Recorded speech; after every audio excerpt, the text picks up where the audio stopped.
신바람 사연, 아파트 오늘의 사연입니다. 시작하겠습니다. 안녕하세요. 올해 38살 여자입니다. 결혼 기간 1년을 채우지 못하고 지금은 이혼해서 혼자 살고 있습니다. 이혼한 지는 반년 조금 넘어갔고요. 이제는 시간이 지나니 무뎌져서 이렇게 제 이야기를 할 수 있는 정도까지 오게 되었네요. 남들보다 조금 늦게 한 결혼이니만큼 참 많은 고민을 했고 옳은 결정을 내렸다 믿고 있었고 후회 없이 행복하게 살 줄 알았습니다. 여태껏 제가 목표했던 건 다 이루고 살았습니다. 세상 일이 마음만 굳게 먹으면 생각한 대로 흘러가는 줄 착각 속에 살고 있었지요. 제 생각처럼 흘러갔다면 더할 나위 없이 좋았겠지만 결혼 생활은 그렇지 못했습니다. 결혼은 현실의 반영이라는 말이 무슨 말인지 이제서야 이해가 가네요. 요즘 결혼하는 시기가 늦어졌다고는 하지만 주변 지인들이나 아는 사람들을 건너 봐도 안 한 것들이 많습니다. 결혼을 저보다 늦게 한 사람은 없었어요. 사실 저도 결혼에 크게 흥미가 있던 것은 아니었거든요. 부모님은 제가 가정을 이루면 하는 마음이었어요. 하지만 사실 그럴 여유가 없었습니다. 저희 집안 형편이 그리 좋은 편은 아니었어요. 제가 주요 역할을 맡아야 할 정도는 아니었지만 수입이 불규칙한 아버지 사업 때문에 어머니가 돈을 빌리러 다니셔야 했습니다. 그 때문에 어머니가 본의 아니게 많은 사람들에게 예의를 갖추어야 했던 것입니다. 모습이 싫었고 그래서 성공에 대한 집착이 생겼던 것 같습니다. 사실은 사자 또는 전문직에 종사하고 싶었지만 집에서 뒷바라지를 해줄 상황이 아니었기 때문에 월급이 많이 주는 회사에 입사하는 것을 목표로 살아왔습니다. 대학교 학비와 생활비를 벌기 위해 아르바이트를 병행하며 열심히 노력했고 졸업 후에는 즉시 출근해도 좋다는 회사가 몇 군데 있었지만 보다 좋은 조건의 회사를 통해 꿈을 이루고자 2년 동안 취업 준비를 했습니다. 어려웠지만 원하던 외국계 기업에 합격해 현재의 자리에까지 오게 되었습니다. 제가 받는 연봉은 약 8천 정도이며 자랑스러울 만큼 많은 편은 아니지만 그렇다고 해서 명함을 내밀지 못할 정도는 아니네요. 아니라고 생각해요. 어쨌든 저는 취직한 후 집안의 주춧돌 역할을 하게 되었어요. 취직한 후 처음 몇 번은 집에 있는 빚을 갚느라 돈도 모으지 못했고요. 빚을 다 갚은 후에도 집안 사정 때문에 원하던 공부를 포기한 동생을 유학시켜주고 서울이라고 부르기도 어려울 정도로 외곽이긴 하지만 부모님 명의로 아파트도 하나 샀어요. 결과적으로 그곳이 지금 재개발되고 있어서 집값도 많이 올랐어요. 동생도 유학 중에 만난 사람과 결혼해 그곳에 정착했고 현재는 제가 받는 것보다 훨씬 더 잘 받으며 일하고 있어요. 그래서 모든 가족을 다 챙긴 뒤에야 행복한 결말을 맞이했어요. 드디어 제 가운데로 돌아오게 되었습니다. 아직은 부모님의 생활비나 동생의 학비와 같은 것들을 신경 써야 했지만 점차 여유가 생기면서 제 자신을 위해 돈을 모으기 시작할 수 있었습니다. 이러한 상황에서 사실 결혼은 제게는 약간 사치 아닐까 생각해 보게 되었지만 동생이 자리 잡은 이후로 이제는 부모님의 생활비는 자기가 부담할 테니 제가 나만 살아가도록 살아간다며 부모님은 이젠 제가 결혼하고 가정을 이루며 살아가며 보고 싶어 한다고 말씀하셨습니다. 가족들이 이제 제가 결혼하라고 하니 억지로 몰아붙어 결혼한 것은 아니에요. 저 또한 늦게 결혼하게 되었기 때문에 더 신중해져야 했고 남편은 직장 동료의 지인을 통해 소개받았습니다. 저는 처음으로 만나게 되었던 사람들 중에 회사에서 결혼 가능한 사람이 나뿐이었기에 좀 고담스러운 분위기가 있었어요. 주변 사람들은 결혼을 안 한 이유를 알았을 때 저를 소개하고 싶어 했었죠. 그 당시 제 나이는 35살이었는데 결혼 상대를 소개받는 자리에 참석하면서 수많은 어려움이 있었습니다. 어떤 사람들은 내 나이가 높다며 걱정을 했고 제 자신이 자부심을 가진 적도 있었지만 때로는 제 높은 연봉 때문에 부담스러워하는 사람도 있었어요. 어쩔 수 없이 생각하긴 했지만 제 높은 연봉이 상황을 어렵게 만드는 줄은 몰랐습니다. 결혼을 못해 안달이 난 적도 없었고 혼자서도 잘 지낼 수 있었습니다. 먹고 살기에는 아쉬울 일도 없었어요. 결과적으로 좋지 않았지만 오지랖이 넓었어요. 직장 동료들이 항상 저를 생각해서 자리를 비워주는데 거절하는 것도 쉬운 일이 아니었어요. 성의를 쏟아주는 동료들에 대해 거절하는 것보다 상대방에게 직접 거절하는 것이 마음이 편했어요. 그래서 시간이 지나면서 소개 자리에 참석할 때마다 어떻게 거절하는 것이 좋을지 고민하게 되었어요. 그런데 운명처럼 만난 사람이 남편이었어요. 남편도 저와 매우 닮았다고 볼 수 있을 정도로 말입니다. 남편은 홀어머니 밑에서 자란 정곡한 분위기에 좋은 회사에 들어간 자수성 가한 사람이었어요.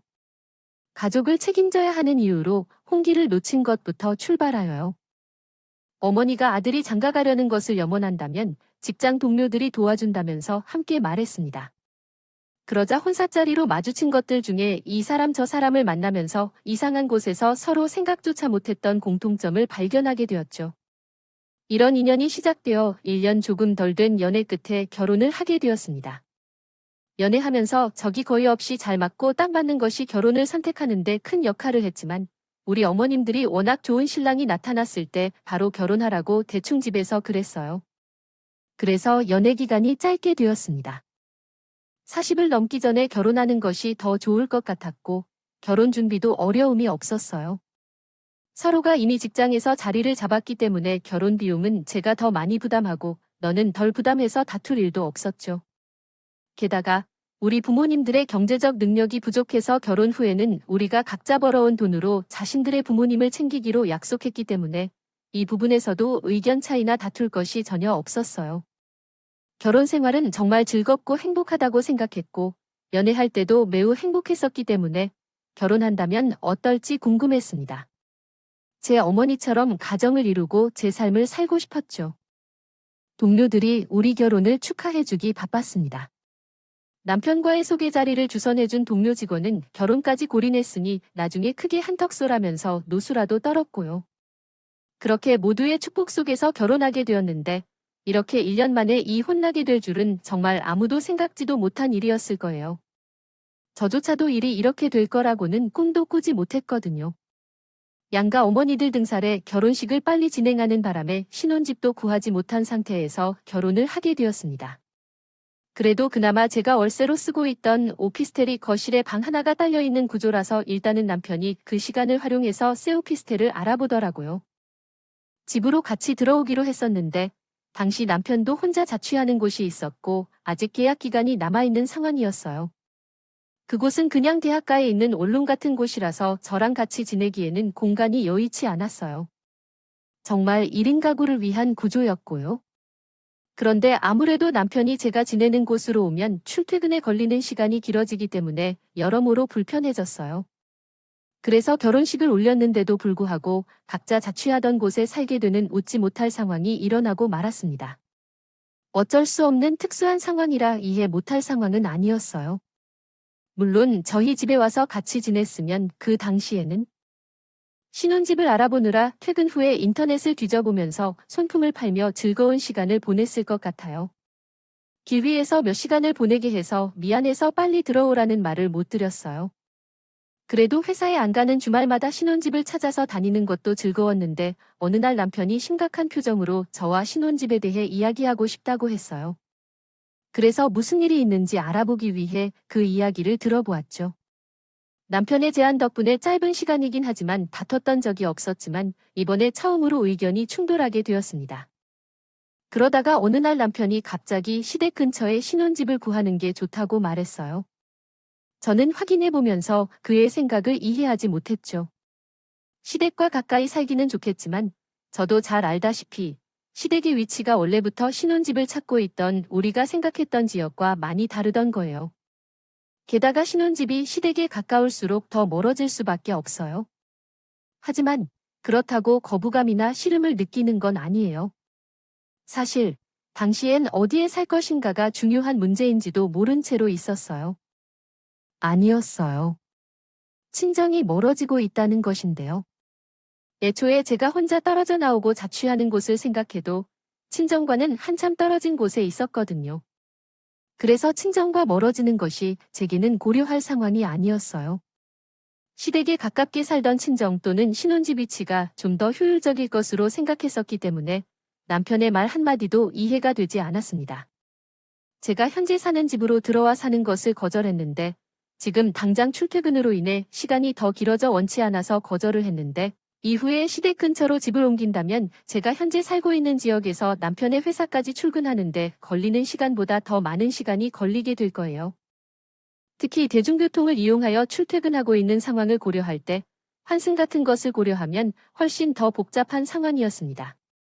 더구나 회사에서 더 멀어지게 되면서 신혼집을 시댁 근처로 구해야 하는 이유가 하나도 없다는 것이 아니냐고 물었더니 남편은 출퇴근 거리를 문제 삼는다고 말하면서 자기는 현재 상당히 심각하다고 하더군요. 홀어머니 혼자 계신데 출퇴근을 좀 더 편하게 하기 위해 신혼집을 회사 근처로 구하는 것이 타당한지 않느냐고 물어보았는데 조금 어떻게 생각해야 할지 감이 안 잡히더라고요. 연애를 하면서 남편이 취직 이후부터는 출근 회사 근처에 혼자 살기 시작했다는 사실을 알려주었어요. 그 이유로는 주로 통근 문제 때문이었다고 말했죠. 저에게 분명히 말씀하셨다. 취직했다고 다 된 게 아니고 직장 동료들과 사회생활도 해야 하며 출퇴근하는 시간에도 한 글자라도 더 공부를 해야 승진이 빨라질 거라고 생각한다. 능력 있으신 여성 작가분이셨고 자신이 힘든 환경 속에서도 부단히 노력해왔다는 사실을 자랑스러워했던 것이 기억에 남습니다. 시간상으로도 최근 이야기였습니다. 10년이 넘는 시간, 시어머니와 떨어져 지내면서 이제서야 혼자 지내고 계신 시모 얼마 전 말씀하셔서 걱정이 된다며 신혼집 위치를 시댁 근처에 찾으려고 했습니다. 이에 거기서 앞뒤가 안 맞는다는 것을 논하니 친정적인 부모님을 거론하건대 두 분이 함께 계심으로 자신의 마음을 이해하지 못할 것이라고 얘기했습니다. 거라고요. 저를 보고 공감 능력이 좀 떨어지는 것 같다고 결혼 전에는 몰랐는데 달리 보인다면서 오히려 저한테 실망스럽다고 하는 거예요. 그래도 아닌 건 아닌 거라고 말했어요. 여태같이 살아왔다면 당연히 그 부분을 감안했겠지만 너무나도 속이 보이는 발언이었으니 말입니다. 그래서 신혼집을 구하는 문제가 조금 더 연기되게 되었어요. 아무래도 남편도 남편 나름대로 고집을 부리고 싶었던 것 같고 제 입장에서도 이제 시작하는 상황인데 남편이 고집 부리는 대로 다 들어줬다가 나부로가 어떻게 될지도 보이는 문제였기 때문입니다. 그렇다고 시까지 올렸는데요. 언제까지 편하게 출퇴근하기 위해 떨어져서 생활하는 것은 말도 안 된다고 생각하여 남편이 자취하는 장소의 임대계약이 끝나는 시기를 맞추어 남편의 회사 근처에 다른 월세 집을 구해야 했습니다. 집을 월세로 구한 것은 돈이 부족해서가 아닌 신혼집에 적합한 매물을 아직 찾지 못한 상황에서 위치에 대한 의견 충돌이 있었기 때문에 임시로 구하게 되었습니다. 이혼할 시기를 고려해봤을 때 서로 금전적인 면에서 연관이 없다고 판단하여 이 상황이 저에게 더 유리하다고 생각했습니다. 일단은 시작이 조금 어긋났지만 신혼생활은 꽤 즐거웠습니다. 월세로 집을 구했기 때문에 집안 가구들은 모두 옥션으로 들어갔던 터라 각자의 몇 가지 집기를 제외하고는 취직한 후에는 평생을 혼자 보내야 했었지만 그 당시에는 좋았던 점이 더 많았던 것 같습니다. 새로운 경험이 많아서 신경 쓰이고 불편한 점도 있었지만 앞으로 어떤 일이 벌어질지 모르는 상황에서 그저 좋은 것이 좋은 것이겠지 생각하며 지내고 있던 중이었습니다. 미국에서 자리를 잡은 제 남동생이 일정 문제로 제 결혼식에 참석하지 못했었습니다. 당시에는 해외 입국자들에 대한 자가격리 문제도 있어서 도저히 시간을 내주지 못했는데 규제가 완화되어 동생이 시간을 내어 한국을 방문하겠다고 하여 오게 되었습니다. 남편도 처남을 처음 보는데 많이 설레었고요. 이제 혼자 보내야 했던 시간에 변화가 생겨 기쁨이 가득합니다. 외동딸이라서 남동생이 있었으면 좋겠었는데 처남과는 말이 잘 통하면 좋겠다고 했어요. 제 동생을 챙겨주는 모습을 보니 저도 덩달아 기분이 좋았고요.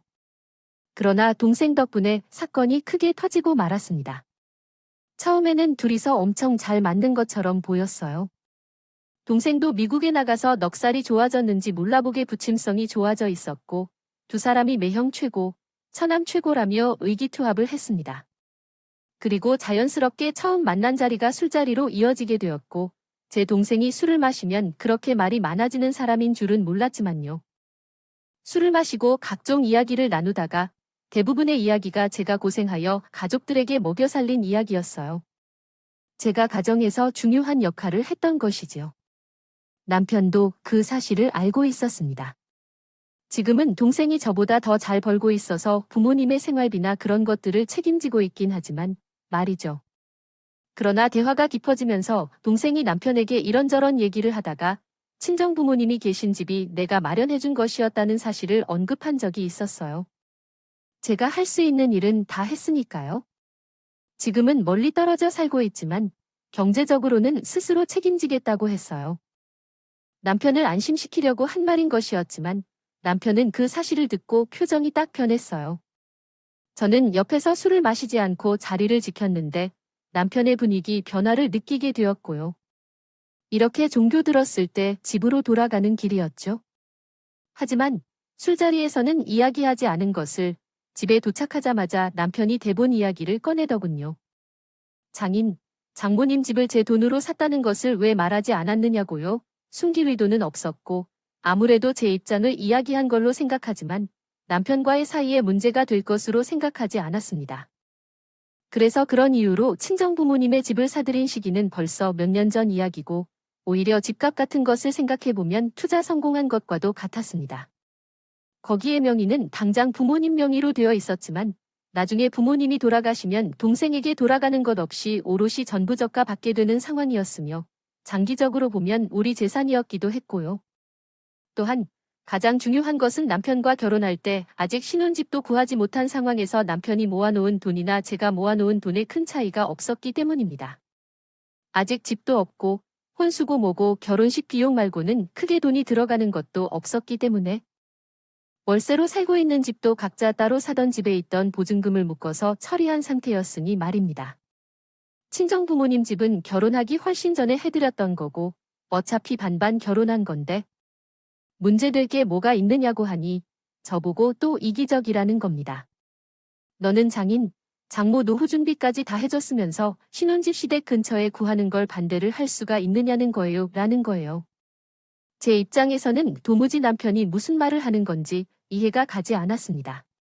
뭔 소린지 이해가 가게 좀 설명해 보라 하니 설명은 하지 않고 자기도 자기 어머니 노후까지 다 해결해 드려야겠다. 그래야 공평하다 이런 소리만 하고 있더라고요. 해명할 필요도 없는 사실을 설명하는데 제 말을 듣고 계신지 모르겠지만 이로 인해 결국 이혼하게 되었습니다. 퇴근해서 집에 들어왔더니 집이 완전히 엉망이었습니다. 임시로 찾은 월세집은 제가 이전에 살았던 집과 비슷한데 방 하나와 거실 하나가 있는 곳이었습니다. 그런데 방에 있던 우리의 침실이 거실로 옮겨져 있었고 남편은 방에 있던 가구들을 거실로 옮기고 있었습니다. 제가 들어간 그 방에서는 시어머니가 따라 나와서 제게 아무 말도 없이 월차를 내주고 있더군요.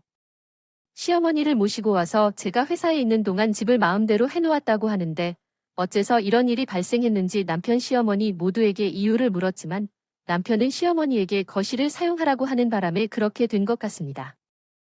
아니라는 대답을 하는 겁니다. 어머니와 거실 등이 모두 무슨 소리를 하는 거냐고 물으니 남편이 오늘부터 어머니와 함께 살기로 정했으니 그렇게 이해하라는 거예요. 이 결정을 나에게 말 한마디도 없이 할 수 있느냐고 따지니 저야말로 장인부터 해서 한마디도 안 했던 게 누군데 그런 말을 하느냐고 오기 시작하는 겁니다. 너야말로 이미 장인 장모 노후 대책까지 결혼 전에 다 끝내놓지 않았느냐며 시댁 근처에 신혼집을 구하는 것도 못하게 막았으니 자기도 어쩔 수 없다고 했습니다. 그래서 어머니를 모시고 온 거라니요. 또한 빠른 시일 내에 같이 집을 봐야 한다고 했어요. 신혼집은 근처에서 찾자고도 하더군요. 시어머니가 전세금까지 다 빼고 나면 돈이 더 여유가 생기니 한 40평짜리 아파트를 구하면 되겠다고 합니다. 남편과 저 사이의 언성이 높아지니 시모가 껴들었습니다. 예약이 다 들었는데 우리 아들 말이 틀린 것이 하나도 없다고 하네요. 능력 있는 아들을 우리에게 보내줬으니 자기도 이제 며느리한테 효도받고 살아야겠다 그러고 있습니다. 집을 사는데 돈까지 보조해주겠다는데 시모가 돈도 추가로 내주는데 며느리가 시어머니를 모시고 함께 사는 것은 당연한 일이 아니겠느냐고 합니다. 저희가 돈이 모자라서 신혼집을 못 산 것도 아니고 제 나이가 먹어서 능력 있는 남편에게 빌부터 살려고 취직한 것도 아닌데 시모가 지금 상황을 전혀 이해하고 있는 것 같지 않아 보였습니다. 오히려 그 말을 듣고 나는 이미 처음 신혼집 문제로 다툼을 벌인 것부터 두 사람이 한 통속이었음을 깨달았습니다. 여태까지 말로 해도 자기들의 주장이 옳다고 하고만 있는데 이러한 상황을 설명해봐도 상황이 나아질 것 같지 않았어요. 그렇기에 이혼을 결심하는 데까지 오랜 시간이 걸리지 않았습니다. 그래서 가구 배치를 열심히 하라고 시몬이 말하자 나는 제 짐을 꺼내서 싸기 시작했습니다.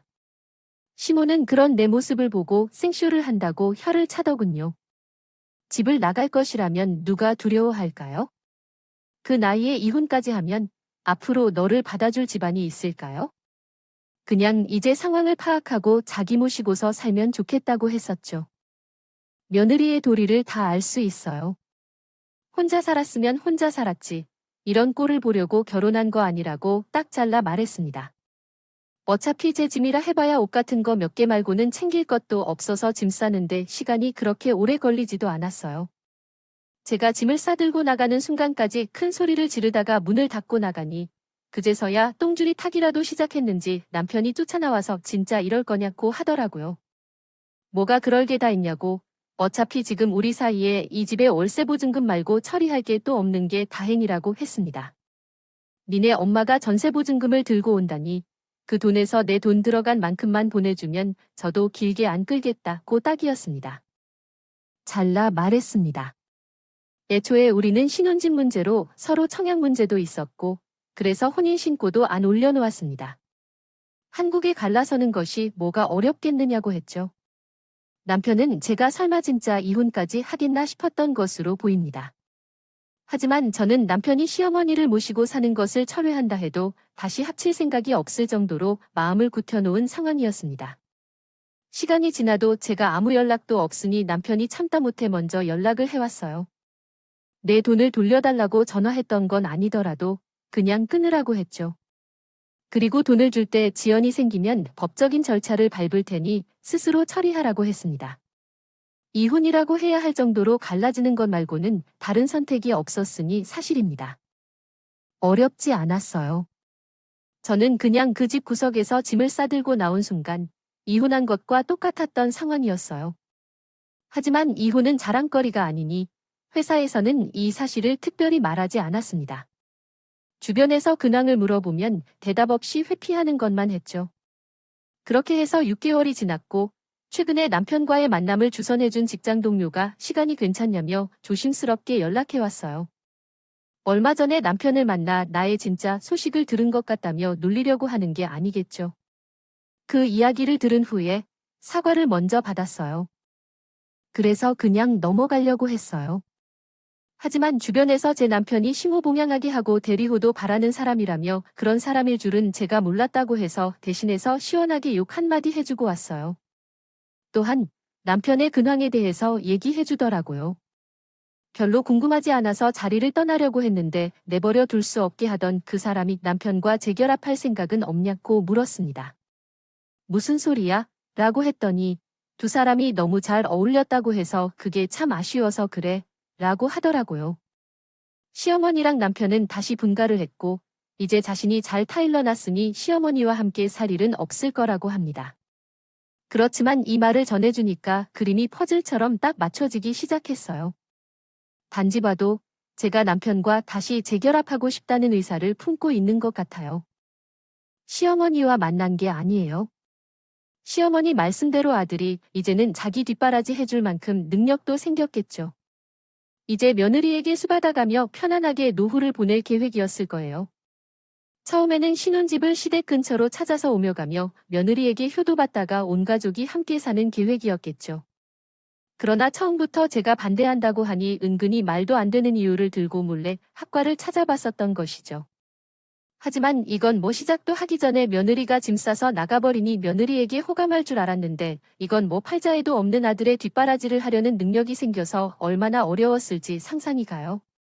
그래서 분갈라 이야기를 하는 것보다도 시어머니가 화나서 집을 떠나 버린 게 더 좋을 거예요. 이야기는 맞아요. 주선자는 제 직장 동료이지만 남편과도 친한 사이였어요. 그래서 재결합하자는 말이 누구 머리에서 나왔는지 금방 알아차렸어요. 재결합해서 누가 제일 이득을 보게 될까요? 부모님인가요? 노후 준비도 완료하고 돈도 잘 벌어서 그 돈이 모이다 보면 결국 남편에게 이익이 되겠죠. 이미 남편에게는 충분히 질렸는데 또 다시 재결합하고 싶은 이유는 무엇인지 모르겠어요. 또 어디서 핑계를 대고 시어머니를 모시고 살자고 하게 될런지요. 재결합은 할 맘이 없고 꼴이 보기 싫어서 궁금하지도 않네요. 남편의 소식은 더 이상 전해오지 말아달라고 말씀드렸어요. 그리고 주선자가 심각한 표정으로 사람이 그러면 안 된다고 말했죠. 한마디 하더라고요. 두 사람이 이유를 찾아준다는 체면이 있는데 만나는 시간이라도 해보고 일어나서 저러나 둘이 좋아서 결혼까지 한 거 아니냐고 다시 만나면 화해하고 행복하게 잘 살지 누가 아냐고 하더군요. 직장 동료의 친한 친구가 결혼한다고 축하도 많이 했다고. 평생 혼자 살 것도 아니라고 걱정돼서 그러는 거라며 얼토당토하는 소리를 짓거리더라고요. 그래서 주선자한테도 한마디 했어요. 내가 그쪽 최면의 축의금 몇 푼 때문에 내 인생을 걸어야겠냐고요. 남편부터 받은 탁으로 다 티나니까 진짜 내가 걱정돼서 그러는 거면 남의 인생에 신경 끄고 사는 게 도와주는 거라고요. 동료 직원은 제 말을 듣고 얼굴이 시뻘겋게져서 아무 말도 잇지 못하고 있었어요. 씩씩하게 되면서 서로 차례대로 돌아가면서 이야기를 나누었어요. 결혼 선택은 제가 한 것입니다. 주선해준 그 사람을 욕할 수는 없겠지만 이혼 결정도 제가 내렸으니 스스로 해야 한다고 생각합니다. 어머니도 자신 때문에 서둘러 결혼을 한 것으로 탓하지 않았으면 좋겠고 제 소식을 듣고 있는 동생도 부모님 집에 대해 언급했기 때문에 이런 상황이 된 것이 아니라고 자책할 필요는 없습니다. 오히려 이 결정이 제게는 잘된 일이라고 생각해요. 연애를 시작하는데 늦었기도 하고 진심이었기 때문에 어떤 경우에도 결혼을 생각했을 거예요. 동생이 집에 대해 말한 것도 언젠가는 알게 될 일이었을 수 있습니다. 남편이 아내에게 시어머니 봉양을 강요하는 사람이라는 것도 결국에 알게 되었을 것입니다. 차라리 이렇게 빠르게 알 수 있어서 시간을 낭비하지 않고 일찍 정리할 수 있었던 것은 다행이라고 생각합니다. 오래 혼자를 보내면서 그런지 아직도 혼자 지내는 것이 편하네요. 한동안은 바쁘다는 이유로 가보지 못했던 여행이나 배웠던 것들을 조금씩 배우며 제 인생을 위해 살아보려고 해요. 끝까지 들어주셔서 감사합니다. 오늘의 이야기는 여기까지입니다. 구독과 좋아요, 알람 설정을 부탁드리고 더 좋은 이야기로 다시 찾아뵙겠습니다. 감사합니다.